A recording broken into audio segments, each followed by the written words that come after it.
Yo kuwi nek dhisik, kalau untuk sekarang paling buat rekreasi. Pernah denger sih, tapi kayaknya emang itu lagi tren ya kayak. Belum, kota pejalan kaki enggak, kota sepeda juga enggak, yang bener ya kota motor. Udah sih menurutku, karena kemana aja nggak harus hari libur ya, di hari efektif biasa aja udah banyak yang pakai sepeda. Menurutku Jogja udah jadi kota sepeda karena sehari-hari aku udah melihat sepeda digunakan untuk kehidupan sehari-hari, untuk mobilitas sehari-hari. Nah, setiap lampu merah juga pada ngeblong, numpak sepeda sakarepe dhewe ya saya kira Jogja belum jadi kota sepeda sih. Jadi memang sudah seharusnya dan sudah waktunya sih Jogja itu memang jadi kota sepeda.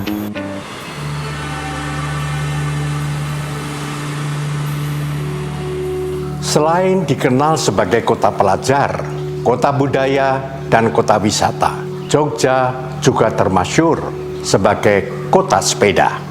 Tak hanya sebagai alat transportasi, bersepeda juga dapat menjadi sebuah olahraga dan pilihan rekreasi yang sehat dan bebas emisi, menjaga lestarinya alam sekaligus mengurangi pekatnya polusi.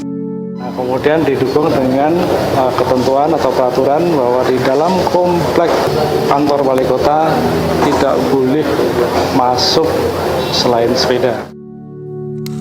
Dan romantisme itu sebetulnya secara psikologis itu penting banget. Jadi dari sepeda kita mengingat eyang kita, mengingat buyut kita gitu. Itu cuma dari sepeda loh ya. Dan sepeda bisa menjadi saksi sejarah atau pembedah sejarah. Studi case-nya sepeda itu bukan hanya enak dinaikin saja misalnya, tapi itu bisa menjadikan studi sejarah yang never ending tuh.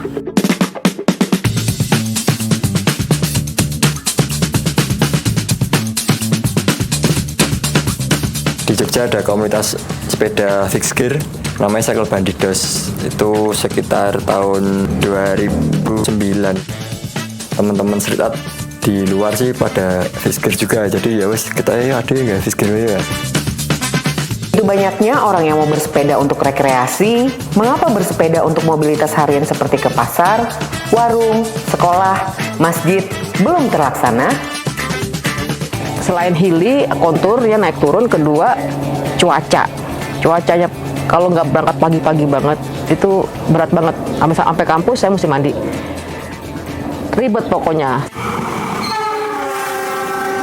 Ketika teman ronda saya itu mengambil jimpitan kok naik motor, itu jadi menerangkan kenapa menurut riset penghasil polusi terbesar di Yogyakarta adalah kendaraan bermotor. Insya Allah akan kita usahakan untuk kembali menertibkan anak-anak untuk bisa melaksanakan kegiatan bersepeda berangkat dari rumah menuju sekolah. Jumlah mahasiswa yang menggunakan sepeda di kampus itu relatif banyak. Biasanya teman-teman menggunakan sepeda atau jalan kaki. Itu relatif ya, tergantung jaraknya juga dan tergantung kebutuhannya juga. Tapi kalau mungkin deket-deket, mungkin mau ke warung atau supermarket, mending naik sepeda sih.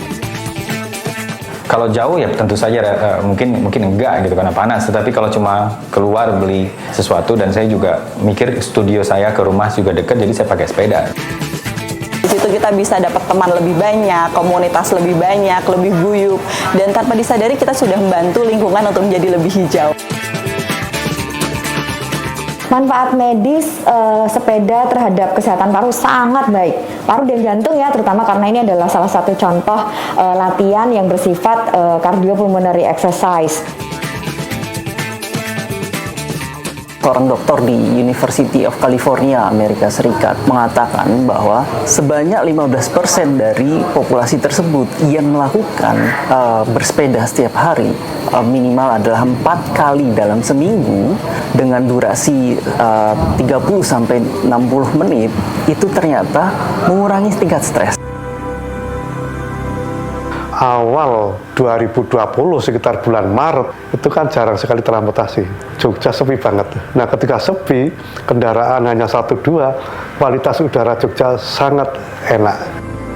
Sudah ada banyak penelitian tentang impact-nya polusi PM 2.5 dan lain-lainnya kepada kesehatan kita. Kalau kita lihat dari sisi itu, yang pentingnya kita ngelihat kualitas udaranya di luar, dan kalau PM 2.5-nya di atas 55 itu nanti warnanya merah. Kalau di luar warnanya merah.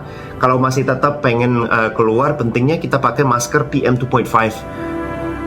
Islam sebagai rahmat bagi manusia atau bahkan bagi muslim, tetapi rahmatan lil alamin, menjadi rahmat bagi semesta, dan caranya adalah dengan membangun kemaslahatan di muka bumi dan dilarang untuk membuat kerusakan di muka bumi. Kita kan diciptakan wa ma khalaqtul jinna wal insa illa liya'budun, ya. Selain liya'budun, kita juga harus isti'mar, memakmurkan bumi. Kita juga sebagai khalifah merawat bumi. Jadi secara teologi kita ini wajib hukumnya merawat bumi. Perempuan punya kunci yang sangat signifikan terkait dengan penggunaan energi yang bijak.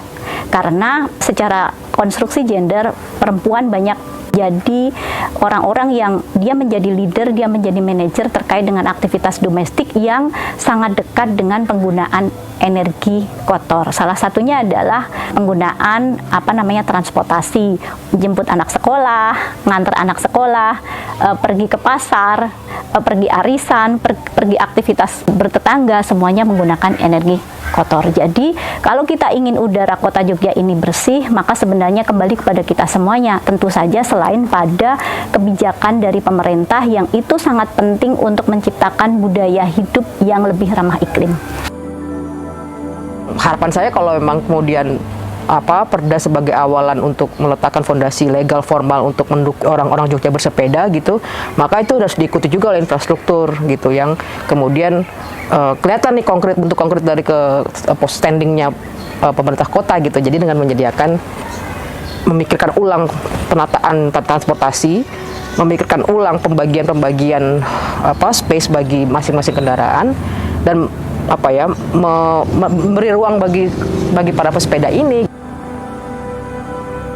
Ini memang dibutuhkan aksi kolektif kecil-kecil dari masyarakat kita bareng-bareng untuk mengubah keadaan ini jadi Jogja menjadi kota yang lebih baik, lebih sehat dan ramah untuk bersepeda.